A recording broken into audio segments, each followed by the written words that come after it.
আমাদের সঙ্গে এমন একজন আছেন যিনি জীবনের কথা বলেন, ভালো থাকার কথা বলেন। गौर गोपाल दास, তার পরিচয়টা আলাদা করে দেওয়ার দরকার নেই। सर आप हमारे साथ हैं और बहुत अच्छा ये सेशन गया जहाँ पे आप बात कर रहे थे कि to balance and to find a purpose in life. तो मैं बस 3 चीज़ें जानना चाहूँगी आपसे कि बैलेंस और पर्पस, इसके लिए कौन सी 3 चीज़ें हैं जो दिमाग में सबसे आगे रखना चाहिए? जी, सबसे पहले तो जब हम बैलेंस और पर्पस की बात करते हैं तो सबसे पहले ये दिमाग से निकाल देना चाहिए कि एक आइडियल बैलेंस मिलेगा। आइडियल बैलेंस कभी नहीं होता है। जैसे कोई टाइट रोप वॉक करता है तो उसके हाथ में एक लकड़ी होती है, जब जब थोड़ा बैलेंस जाता है तो वो इस तरफ करता है, इस तरफ होता है तो इस तरफ करता है। तो ज़िंदगी ऐसे कि मोमेंट बाय मोमेंट हमको जीनी पड़ेगी।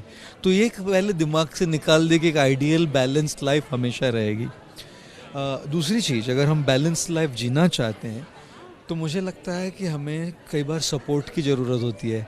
अकेले किसी भी बोझ को उठाना आसान नहीं होता, इसलिए अपना बोझ थोड़ा दूसरों के साथ शेयर करें, अपने मन में जो है बात करें, और ऐसे कोई लोग हो जो हमारे साथ हमारी रिस्पॉन्सिबिलिटीज़ भी थोड़ी शेयर कर पाए तो हमारे सर से बोझ थोड़ा कम हो जाता है और फिर लाइफ पे थोड़ा बैलेंस आने लगता है। और तीसरी चीज़, अगर बैलेंस लाइफ जीना चाहते हैं तो हमें अपने आप को कभी निगलेक्ट नहीं करना चाहिए। खुद को निगलेक्ट करेंगे तो किसी भी चीज़ में कुछ ठीक से नहीं कर पाएंगे। तो ये सब बैलेंस करते हुए, पर्पस ढूंढते हुए और बस इवेंट टू इवेंट जाते हुए खुद को निगलेक्ट नहीं कीजिएगा। हम हमेशा बात करते हैं हैप्पीनेस के बारे में कि खुशियाँ ढूंढनी है। Is there anything called real happiness? Is real happiness do exist? क्या वो मौजूद है कहीं पे, और है भी तो कैसे मिल सकता है खुशी? जी, मुझे ऐसा लगता है ना कि हैप्पीनेस मौजूद नहीं है कहीं। हैप्पीनेस हमको खुद को क्रिएट करना पड़ता है अपना।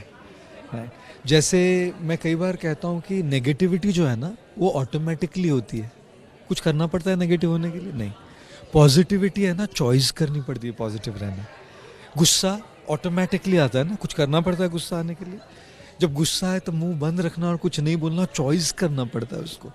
तकलीफें, प्रॉब्लम्स ऑटोमेटिकली होती है, लेकिन उसमें अपने खुशी को ढूंढना, ये चूज़ करना पड़ता है।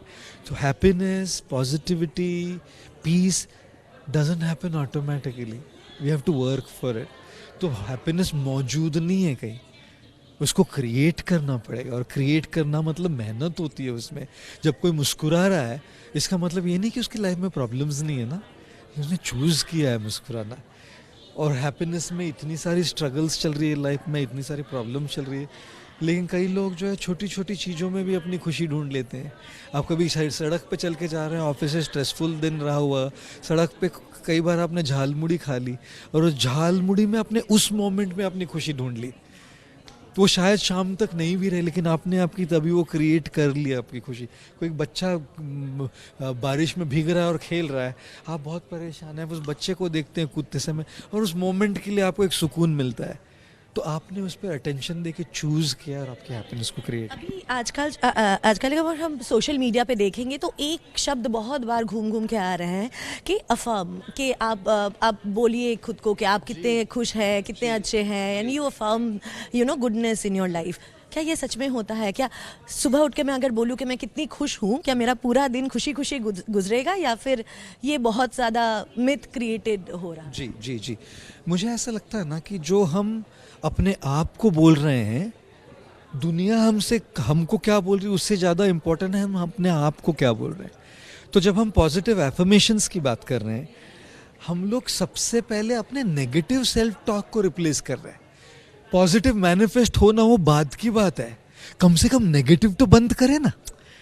सो व्हाट्स हैपनिंग इज नेगेटिव बार बार बोल रहे, तो अगर मैं पॉजिटिव एफर्मेशन से शुरू करूँ तो मिनिमम बेनिफिट क्या है कि मेरा नेगेटिव सेल्फ टॉक रुक गया ना, और उसमें ही मेरे देखने का अगर नज़रिया बदल जाए तो आधी खुशी तो वही है। क्योंकि अगर मैं नेगेटिवली देख रहा हूँ तो मेरा पर्सपेक्टिव हमेशा नेगेटिव रहेगा, और अगर मैं अफर्म करके पॉजिटिवली देखूँ तो नज़रिया बदलने से थोड़ा अपने नज़र बदलने से नज़रिया बदल जाता है।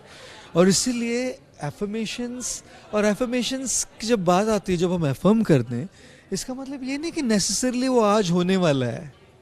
एफर्मेशन केवल मैं बोलूँ I am going to be a billionaire, मैं बिलियनर बनूंगा, मैं बिलियनर बनूंगी, I am a billionaire, I will be a billionaire, I will be a billionaire. 100 साल चले जाएंगे, मैं बिलियनर बनूंगा? नहीं। लेकिन अगर मैं ये बोलूँ तो हो सकता है कि मेरा एफर्ट शुरू कर पाऊँ। So affirmations have to be backed up by effort. Simply affirmations are not going to do anything. But affirmations can be the good foundation for the effort that we want to put to bring happiness. Thank you very much. খুব খুব ভালো, খুব গুরুত্বপূর্ণ কথা বললেন তিনি জীবনের ব্যাপারে, পজিটিভ ভাবনার ব্যাপারে। এখন সোশ্যাল মিডিয়া খুললেই আমরা যে সমস্ত কথা শুনি, যে পজিটিভ অ্যাফার্মেশন এবং ভালো থাকার কথা, সেগুলো প্রয়োজন আছে, তার সঙ্গে সঙ্গে এফোর্টের প্রয়োজন আছে এবং ছোট ছোট জিনিসের মধ্যে নিজের খুশি, নিজের ভালো থাকাটা খুঁজে নেওয়ারও দরকার আছে। ক্যামেরা নবীনের সঙ্গে মৈত্রী, জি24 ঘন্টা, কলকাতা। বাংলার আওয়াজ, বাঙালির আবেগ, জি24 ঘন্টা।